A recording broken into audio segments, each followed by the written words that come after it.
Tonight we saw Godzilla -1. It's our new Godzilla movie, the first Toho Godzilla movie in a couple of years, like 8 or 7 or something. And they're back, and they're ready to go in a bold new direction with Godzilla. Connor, what's the plot of Godzilla -1? Godzilla -1 follows... Well, I was going to pull his name up on Letterboxd. I'm bad with Japanese names. Shigashimi? Whatever. It follows I knew it.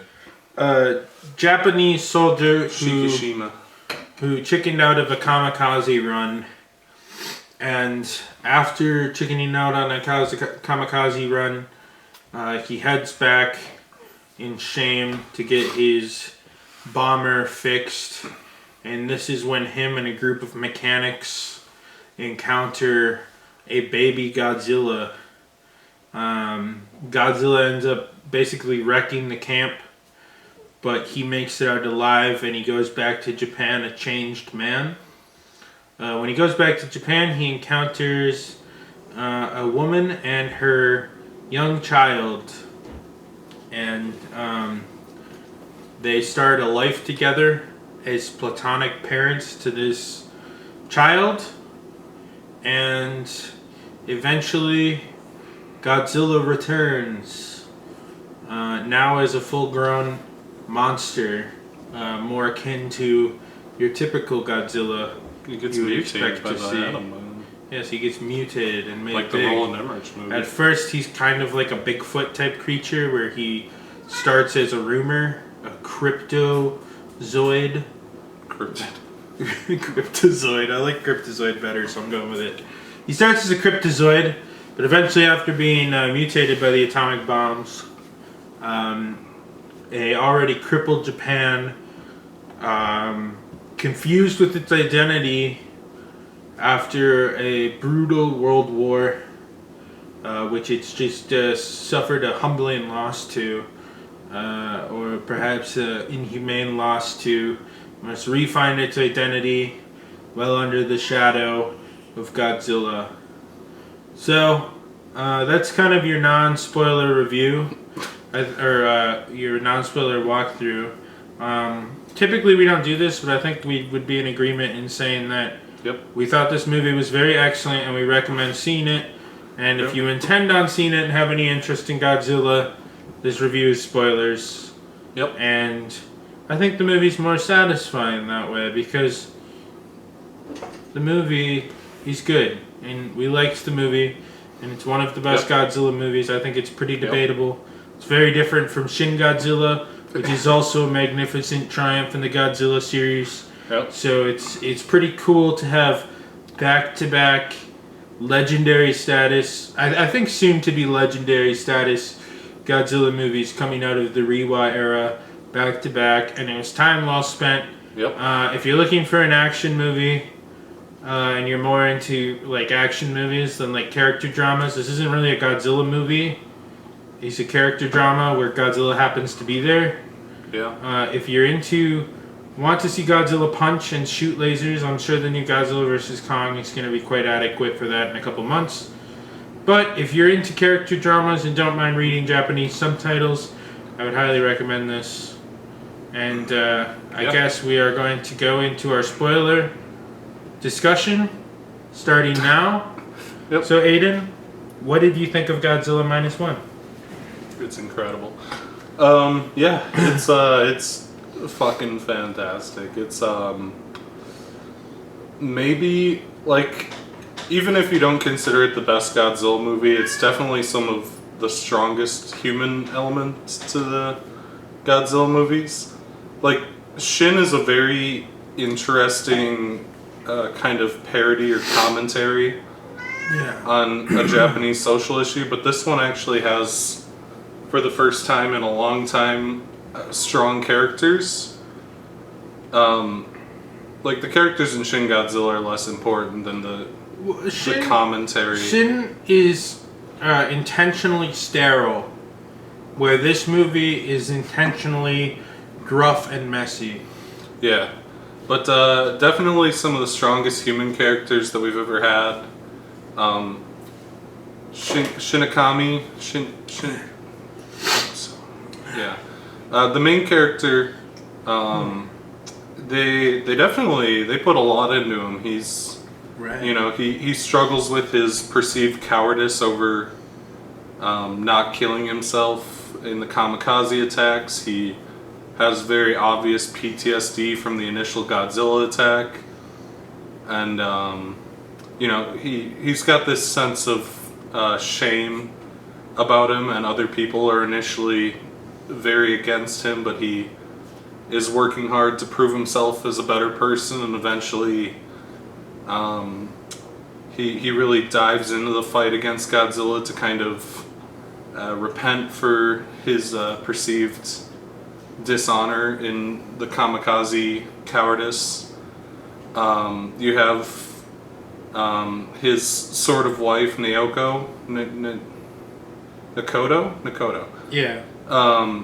who he takes in, and she's like definitely not as focused, but her and the neighbor, initially the neighbor's very, very down on our main character because of his cowardice, but they grow a bond, and he kind of makes this family around the little orphaned girl that they adopt and raise, and it's a very, very cute story where he's dealing with a lot of the post-war stuff, and a lot of other characters are also going through similar traumas following the war. Well, not just to add to this, while I have it in my mind, so I don't forget. There's about 12 or 13 like core characters if you count like the friends he meets along the way, and or, like the people he knew. Like there's one other mechanic from the island that survives. Mm-hmm. There's these friends he works with, or his He coworkers. works as a minesweeper. He works as a minesweeper. And he befriends the crew of the boat. His pseudo-platonic wife, who he grows a relationship with. His neighbor, who thinks he's a coward and takes out her sorrow on the war, essentially. In a lot of ways, in her eyes, feeling like a waste of time because they didn't win it. And all these generals and stuff. And everybody has really solid characterizations, and everyone has really solid views on the war. Yep. And then they all kind of collectively, when Godzilla arrives, come to the same conclusion on... Like, all of their arcs start in such different places, but they all kind of meet in the middle. Yeah, to some extent, you could say it's a big that, shared arc in a lot of ways. I mean, everyone has their own little arcs, but to some extent, like shared arc. Typically, Godzilla's kind of like a metaphor for nuclear war, except in Shin Godzilla, and like obviously a lot of there was a big stretch where Godzilla was just the funny monster movie, but hey, GMK, he was the souls of all dead Japanese. That's true. That's a good movie too. This is probably the most evil Godzilla we've had since GMK. Yeah. GMK was a dick. No, this guy's just a derpy boy who doesn't know better, but he's evil. I mean, this is probably... Like, Godzilla movies typically don't show, like, human characters being directly killed by Godzilla, even the ones where Godzilla's a villain. Yeah. And part of that's because, like, obviously the effects work back in the day would be extremely difficult for that, but... Yeah. There's scenes in this movie, especially before Godzilla gets mutated, where there's just scenes of Godzilla squishing people, chomping them in half and throwing them around, slapping them around with his tail. Yeah. And that's something we haven't seen in a long time.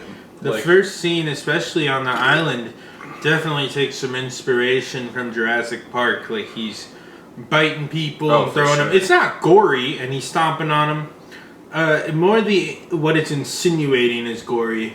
Obviously, this movie is made for not all ages per se, but it's not, hard R. Yeah, it's not bloody or gory, but it is definitely... It has Godzilla's definitely larger themes. Evil, but in this movie, Godzilla kind of represents, like, the collective trauma of the Japanese people after World War II, and everyone coming together is kind of like a way for them to move on past it, where they literally like defeat the manifestation of all that, and a lot of that is shown really beautifully through like for the first half of the movie, our main characters live in like a little hut made of broken doors and a pile of rubble, and eventually they start to rebuild. And when Godzilla comes back, all the ruin from the Tokyo fire bombings is still fresh with everyone. So him destroying everything again is very impactful for everyone. Yeah, it's super cool. Like Godzilla, it's definitely not like Godzilla action constantly, but it's got this really strong human story, and whenever Godzilla does appear, it's fucking incredible. I love a lot of the visual design stuff they've done with Godzilla. Like Godzilla kind of has these more human eyes this time around. Yeah. That make him seem more evil. But also, like, his atomic breath is just like he shoots one giant beam and it just turns into a nuke with the it's also not like mushroom cloud. It's not like the old beams where it's slow and yeah, like no, it's not a big laser. You just go. You see a laser fly out and then it turns into a nuclear bomb. It's pretty wild. Yeah, and that's very intentional. And it always has very good build up too with the dorsal fins. Yeah, his dorsal fins will like pop out as it climbs up his tail. It's very fucking cool looking. Visually very impressive. And man, it's a lot of fun. The human element's super strong. It has some contrivances to get to the ending, and the ending is kind of cheese, but it's like pleasantly cheese. It's there's a lot of contrivance. There's a lot of contrivance at the end. It's contrived in the last 20 minutes, and I love this movie. I think it earns the last 20 minutes being the cheesiest shit ever.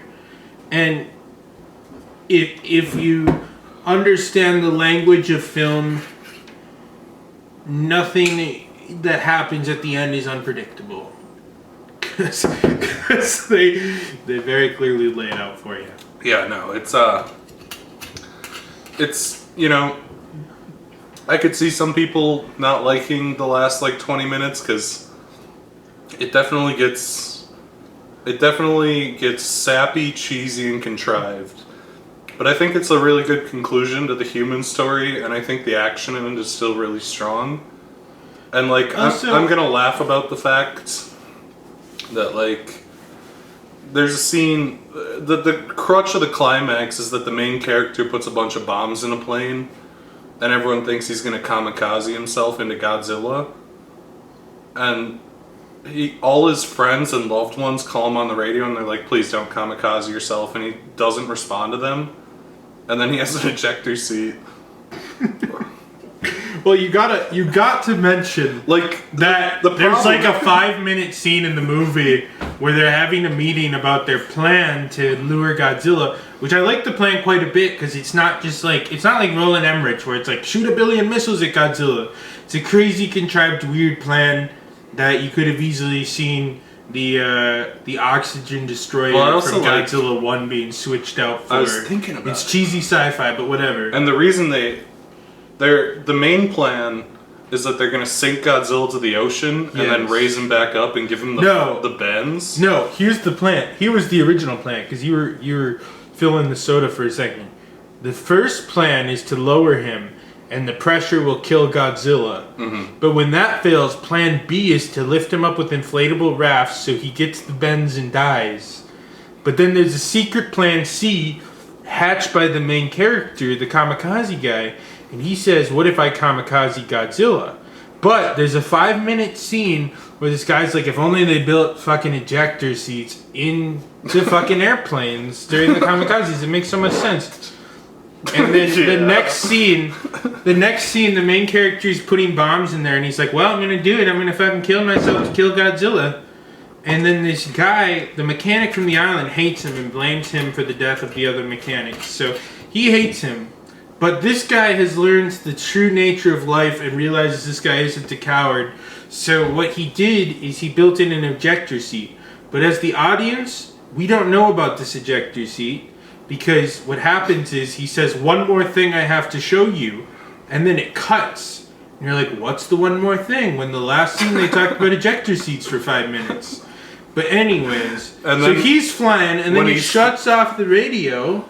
He doesn't even shut it off. His friends are all like, "Don't kamikaze yourself into Godzilla, please don't." And then he like looks and he, sad. he like says looks nothing. at the radio, and instead of just being like, "Yeah, there's an ejector seat, bro. Don't worry, we're good." He Worst case scenario, we let it rip. think, bro. He lets him think, but also he doesn't tell him like, "Hey, Plan C, we can kamikaze this guy, but because we all learned the true value of humanity that Japan was missing during World War II, we built an ejector seat in this bitch. We can launch out. We'll be totally fine. The airplane full of 50 kilotons of explosives are gonna blow up." So everyone's like, "Oh, he's fucking dead, bro." But and you're like, "Damn, he died." But then you see the parachute open and he flies down. And I think the audience, as well as the people on the ship, are like, "Wow, they built an ejector seat. Humanity has finally done it." And the audience is supposed to say that too. But I fucking knew the ejector seat was coming, man. I think it gets even more cheese when it's revealed that his girlfriend survived getting fucking nuked by Godzilla. Yeah, where the neighbor, for some reason, the neighbor gets a telegraph in one scene, and I thought the telegraph was going to be like a goodbye note. I thought there was a pretty decent chance the girlfriend would just magically be alive, but I thought the telegraph was like, "Curtis, why are you being a dick, dude? Curtis can just open the cabinets. Sorry, guys. Curtis..." I thought the note... I was going to say Curtis telegraphed the lady. I thought the main character telegraphed the neighbor that he was going to kamikaze himself and she was going to be sad. But what the true telegraph was, with respect to coincidence, was that the girlfriend was alive. So she brings him the telegraph after, and it turns out the girlfriend survived, even though we see her get sucked into a Godzilla nuke. Yeah, they get blasted back. It's a little too clean, but whatever. It's very clean. It plays into the theme. And she comes out looking hot with like one bandage over her eye. Yeah, I mean, it plays into the theme. It's a little too squeaky clean, but no one's got to die. It's cute. Our characters go through it so much in the first hour 40 that even though it's predictable and incredibly cheesy at the end, man, I was holding back tears when he was reunited, and she says, "Is the war finally over for you?" Because he said the war isn't over for me. In their last scene together before she gets blowed up. Anyway, I had a point I was going to make that you completely derailed. I'm sorry, I hijacked it. Oh, okay. Okay, turn it off, scroll it back, and let me watch because I was like halfway through saying it before you cut me off. Yeah, you were talking about the ejector seat. Before the ejector seat. The plan was to sink him to the bottom and bring him back up. That's where you The reason they got the idea to sink Godzilla and float him up is because Godzilla's radiation causes deep sea fish to float to the top whenever he's arriving, and that's how they detect him, because he's so radioactive that all the fish float up from the deep sea. And they look like dicks. They do look like dicks, but they got the idea to sink him to the bottom and then lift him back up from the fish. Yeah. That was clever. The dick fish. They did, like, the first time I saw the fish, I was like, those are dildos with fins on the end. That's what deep sea fish look like. I know. Well, I thought they had like radiation burns or something. That's why they had fucking circumcised dickheads. Yeah. Anyway. Right. Yeah, that was clever and cute. The end's cheesy, but the human element's very strong. The Godzilla action's very strong. This is a really cool new Godzilla. Really cool new Godzilla design. I think the Godzilla theme does kind of clash with the aesthetic of the movie a little bit. I disagree. I think it's badass that it comes back, and I think the first time didn't work. The first time it's very weird because it's just like Godzilla's smashing this realistic city to the Godzilla theme. The second time during the ending, which is already cheesy, where they're pulling Godzilla up from the ocean with an army of tugboats. That shit's incredible. The first time it feels kind of weird. I was gonna say no. The first time it starts kicking in is when all the people come together and there's no missiles. They don't got guns or nothing. Their plan is to wrap up Godzilla like a fucking AT-AT on Hoth, and then use hydraulic whatever and sink him to the bottom of the ocean. And when you got these like little battleships that can't shoot or anything, just like trying to quickly, like, they're slow. It's slow and methodical, but it's quick. And Godzilla's like, what the fuck is going on? And it starts kicking in, bro. Goosebumps. That part was good. Was great. Because here's the thing. Smashing the realistic the last city, 20 minutes, the first hour and a half of this movie is depressing. Yep. Very good, but very depressing and nihilistic. And the last 20 minutes is like absurdly cheesy and happy and like fun. Yep. And everybody's having a good time even though they're also scared of dying. So it somehow manages to be intense and fun. And then when the Godzilla theme kicks in, like... Yeah, that's the I think they time. jumped the gun on it the first time. And then... Oh, man. And we were in the Prime Theater, which is like a Dolby. Beyonce's got the IMAX. Which, fuck you, Beyonce, because this would be sick in IMAX. I'd actually rewatch this in IMAX, but... I really like Godzilla's new roar. Bro, when the seat starts shaking... The film is very well sound designed. Like, when Godzilla's on screen, every step is rumbling your seat. Yeah. But when the fucking speakers start playing that Godzilla theme mixed just right, and your whole seat is going... Burr, burr, burr, burr, burr, burr, burr, burr, burr, burr. That shit's dope. Yeah, I really like its usage at the end. I think the first usage is kind of wonk, but the sound design in general is incredible. They give Godzilla a new roar for this one that's like way more... Yeah. I don't even know how to describe it. It feels like... I don't know. It's definitely more animalistic. But it's got the DNA. It's got the same feel as the old roar aesthetically, but it's different. There's like a cool detail where like Godzilla closes his mouth before his roar ends because it's so loud that it's like echoing back. Oh yeah. That's really that's good. I noticed that a couple times where he'll like close his mouth very shortly before the roar ends because it's just so loud that it's like that's really cool. It's fucking perfect. It's definitely an upper echelon Godzilla movie. I love every part of it. I love when it's I love its gigantic cheese ball ending. I love the human element. I love all the Godzilla action. I like the scene of scientists planning around a projector and coming up with concepts. I like the message about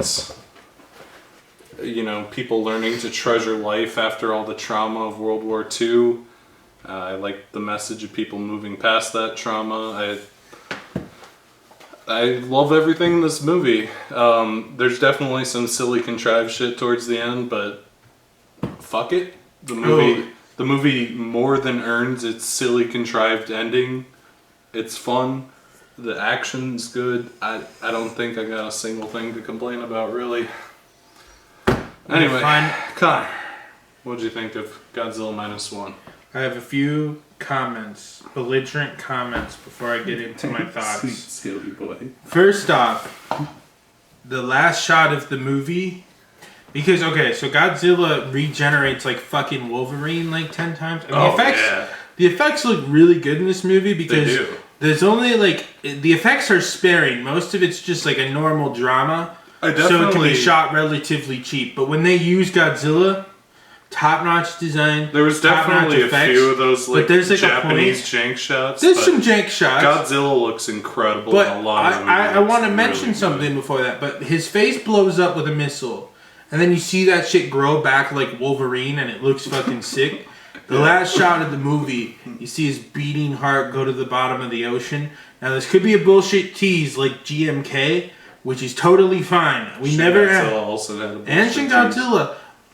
If you put a bullshit tease at the end, I like the idea of leave the door open to this continuity. But if Toho wants to close it, sometimes it's just like the point of the shot isn't to set something new up. It's not Deathstroke meets with Lex Luthor and says Justice League 2 is about the Injustice League, and then that never happens. No. This just proves Godzilla's a fucking dope force in nature and you can't fuck with him. But anyways, the Marvels, on an unrelated note, cost $278 million, This movie which is the way fourth better than most Marvel. expensive Marvel movie. And this movie costed, million. the Marvels costed 18.5 times more than the Marvels. They could have made 18.5 of these movies for the same price as the Marvels. And the reason I want to point that out is because this movie is longer than the Marvels. It looks better the entire time. The acting is better. Yeah. And the Marvels is a giant piece of shit. And so is all these stupid Marvel movies, and they should stop making them. I think it's funny. There's definitely... And it's hilarious. There's a small amount of Japanese CGI jank because the Who cares? The Japanese CGI industry is really small because It's there's not a huge market for it.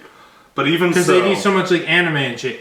But there's Most of 20 it- guys in Japan who made one of the most beautiful looking movies with a couple jank shots. There's a couple jank There's shots, a couple but jank most shots. of it, Godzilla, anything that is like direct focus Godzilla looks fucking It's when they incredible. have to make a new model specifically for a shot, I think, and new Yeah. concept art where it's kind of tricky. I think- Because there's one like really interesting shot that's like a low angle of Godzilla. You're looking up at Godzilla to see his height, and it's kind of like from the side right, looking up, and Godzilla looks a little jank. I think the thing they struggle with most, like every shot that has Godzilla looks really good, but the one scene that stuck out to me is like the scene after the main character thinks his girlfriend dies, where he's crying and there's like smoke Yeah. from a fire, and the smoke looks really bad. Like Yeah, it's probably just stock, bro. I mean, I'm sure it's like you gotta cut your losses. And I'm not- sometimes. this isn't like negative points. Like Shin Godzilla had some wonk ass CGI mixed in there, like that That's whole the thing. helicopter scene. Because If your movie is good enough, I do not give a shit. I do not give a it's shit. like I was talking about in our next video, Napoleon. Because we drop drunk views in a weird order. It's not straight order. This movie is new. Napoleon's old, so Napoleon gets dropped later. What I think is the case. My honest guess is when the movie is storyboarded and the CGI artists are called in, there's key scenes. There's key scenes that have. He's gonna give Curtis a treat while I'm trying to. Okay, Curtis was being there's. cute. I'm guessing. I mean, I don't know for sure. I'm guessing it's more like this is. Now Curtis's tail's in front of it. You put the shit right in front of the camera.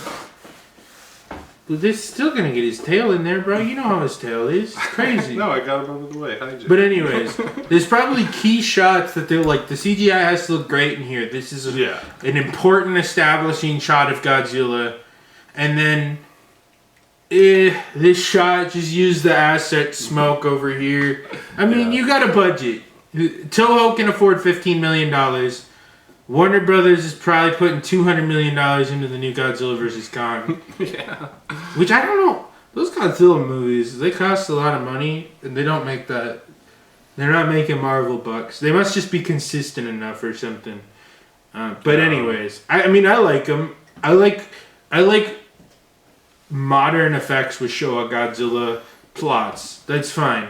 This is more intelligent. Toho's like, okay, they're gonna get the fun Godzilla. Let's make something a little smart. Yeah. The Americans make the stupid movie about two giant monster action figures beating each other. Yes. The Japanese. And that's perfect. Because, look, America can afford you're like, a man, budget. American America can cinema, afford the budget, Hollywood, make the- Hollywood can afford a budget where you make a movie where Millie Bobby Brown watches Godzilla and King Kong fight a giant robot dinosaur in Yes. the middle of downtown Shanghai. And Japan cannot do that. Japan cannot do that. So, but they understand the legacy and the importance of this character. But they also understand that the character is of two. This is like the perfect time to be a Godzilla fan because you can get the cheesy shit Yeah. that we all love, and you can get the smart shit we also all love, which is awesome. Yeah, we're getting the best. So I don't care. I'm not complaining. I'm excited. I'll probably think Godzilla vs. Kong is dumb, and I won't like it nearly as much as this, but I'm sure it'll be fine. Yep. For like the inner, I want to watch two giant monsters Have punch you the seen shit the out of each poster other. for the new one? It looks sick. I saw it. Did you see the handprint poster? Yeah, that looks awesome. Yeah, it looks sick. I saw that. Hopefully it's good. It probably won't be that good, but who cares?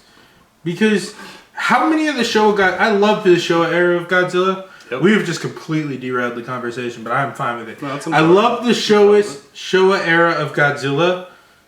75% of those movies are downright bad. But who cares?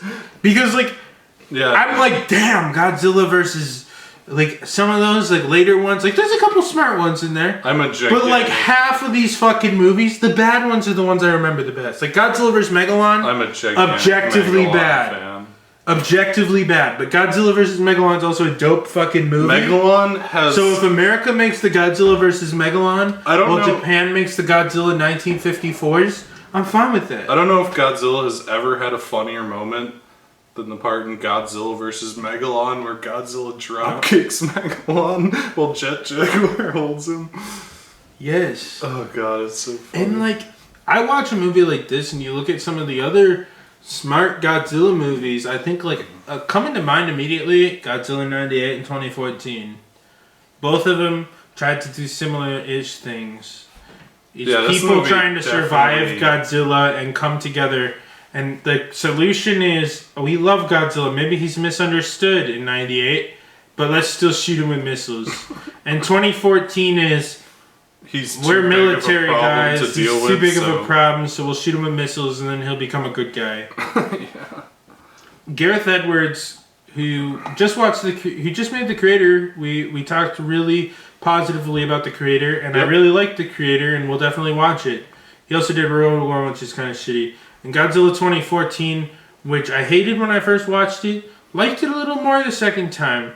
But Godzilla 2014 is now somewhat irrelevant because the plot is very similar. You got military veteran guy who is unsure about himself and wants to protect the world from Godzilla. Yep. And he keeps happening to bump into Godzilla. And he has regrets and he's for got the people a girlfriend, he can't save. And he's got regrets. Gareth Edwards said this is the best Godzilla movie because it's the Godzilla movie he wanted to make. Yep. And I'm sure Warner Brothers said it has to be a little stupider than that. I don't know. I don't know if Gareth Edwards had it in him to make this specifically, because I think this movie is very specifically centered towards this very specific time in Japan that probably is best told by a Japanese person. You know, speaking of Gareth Edwards wanted to make a similar movie, and he saw this, and he's like, this is the best one. This is what I envisioned. Yeah. But wasn't really able to make. I know this or is perhaps off wasn't topic, the best choice.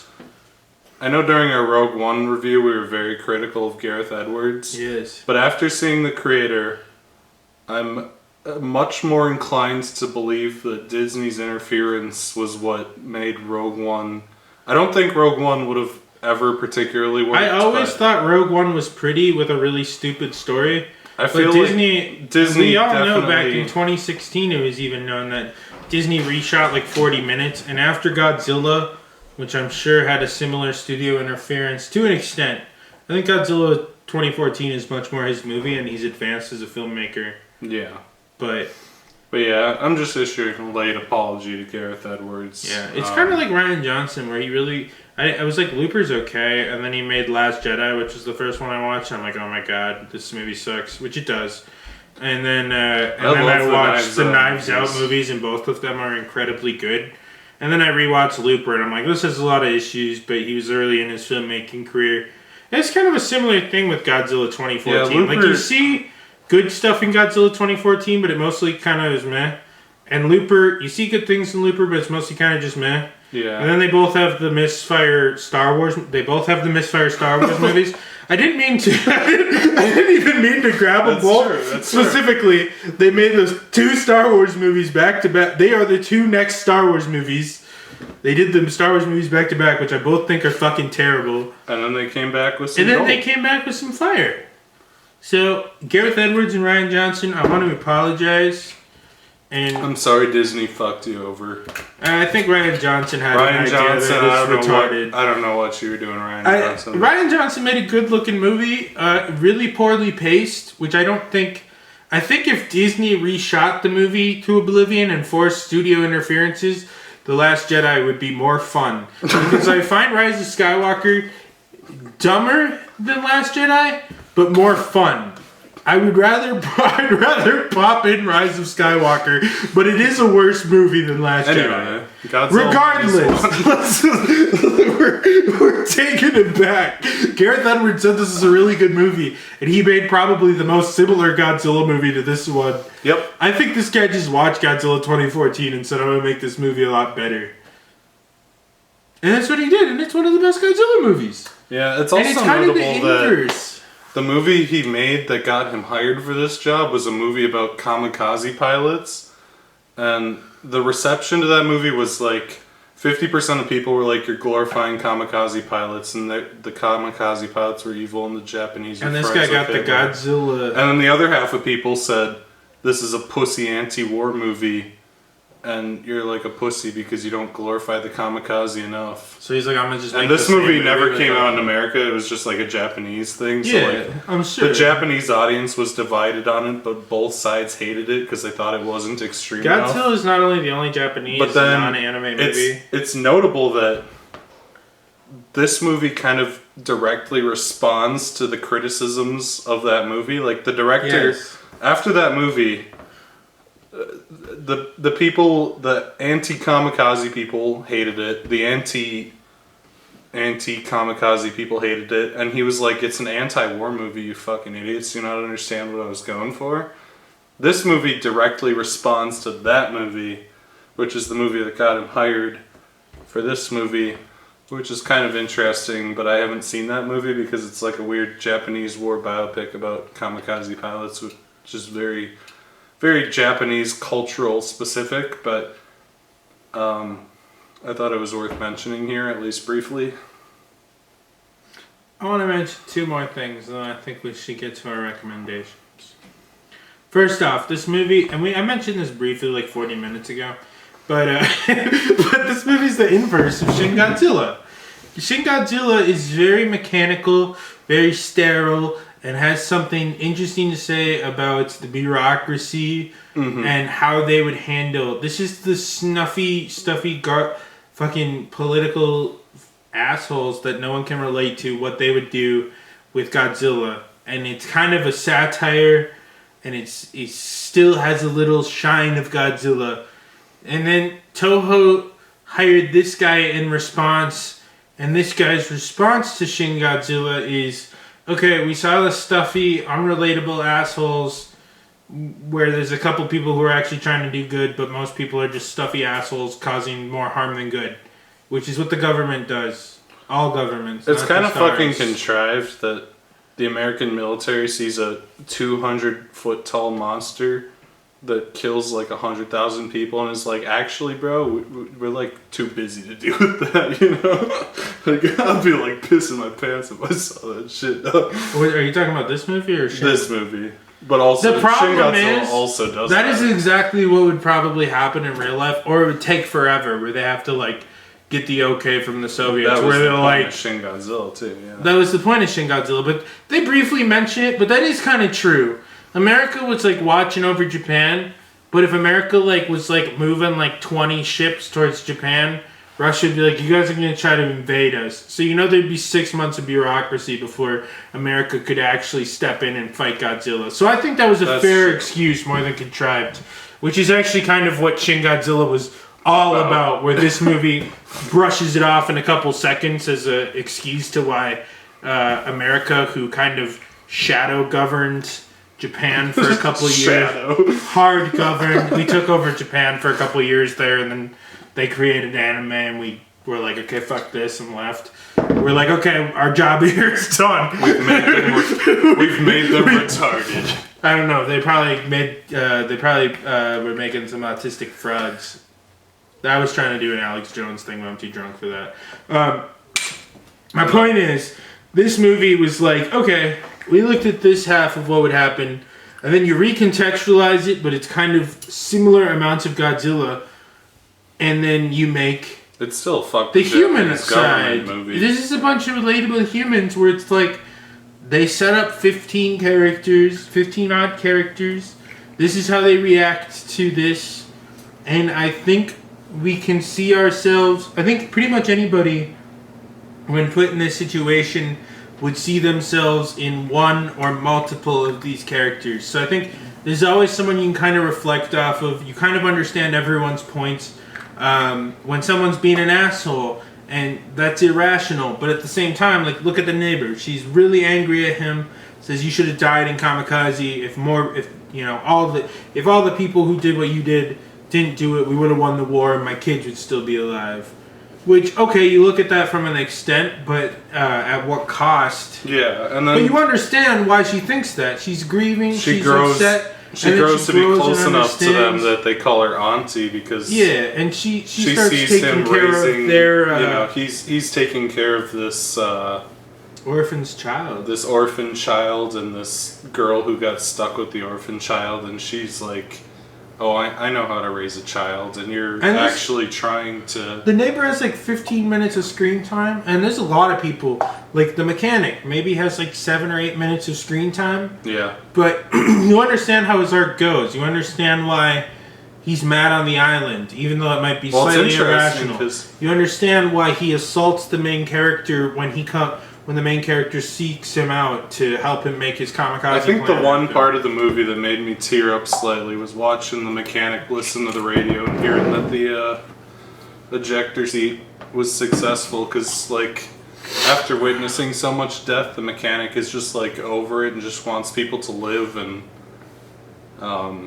it's everybody a kind very of comes sweet little arc for everybody everyone. kind of comes to the understanding of why they're done, why they're wrong, and a lot of their sins or grievances over the war, when everyone kind of comes back together and shows the better side of humanity in fighting Godzilla rather than fighting a war,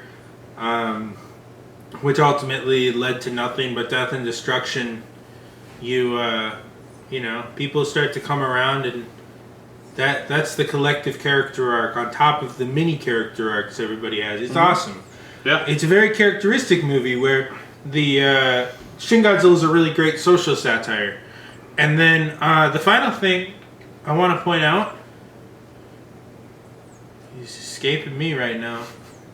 Okay, wait.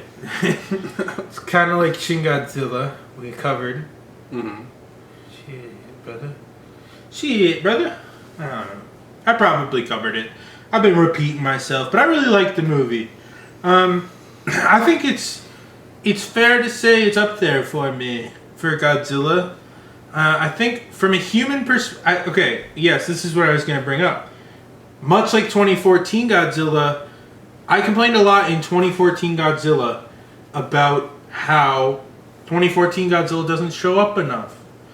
And in this movie, he has similar amounts of screen time. Maybe more satisfying screen time, because like his atomic breath was cool in 2014. The atomic breath's badass in this movie. But yeah, this movie, he has a similar lack of screen time. Out of the 2-hour runtime, Godzilla's maybe in about 15 or 20 minutes of it at most. really And some of it is like his dorsal fins. Like you only get a couple like real I'm motherfucking Godzilla moments.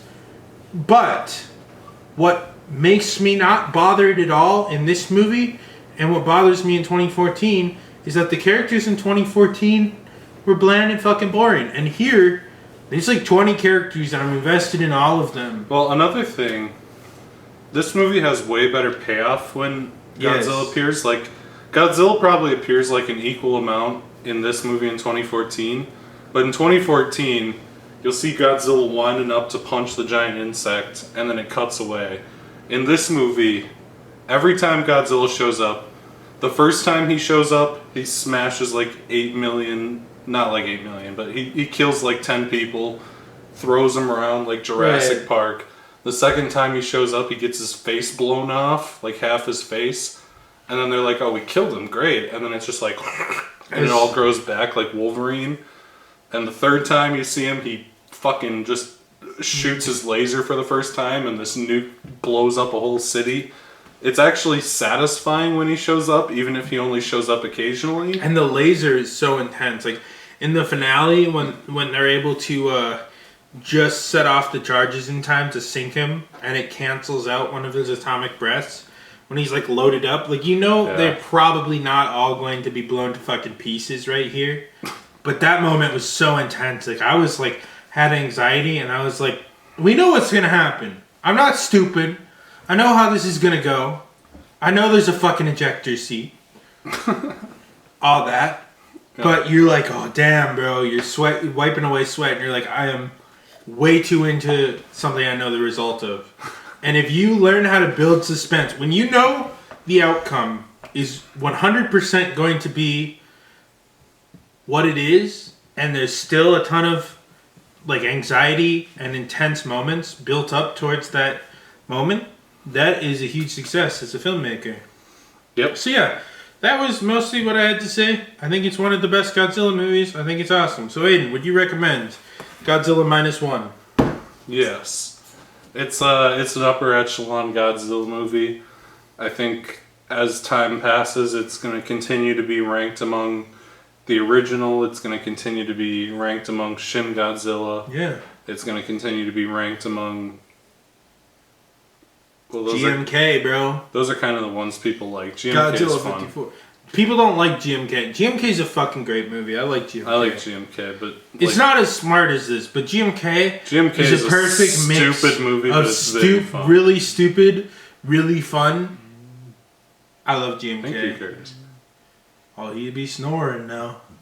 Curtis is kind of like our own personal Godzilla. I think Curtis just likes to be loud to be an asshole. But yeah, it's definitely going to be continually in the conversation of the best Godzilla movie or one of the best Godzilla movies. I heard people shooting that around. Gareth Edwards, Big Action Bill, best Godzilla YouTuber. Don't forget Hideo Kojima came out of the theater, and Hideo Kojima loves movies.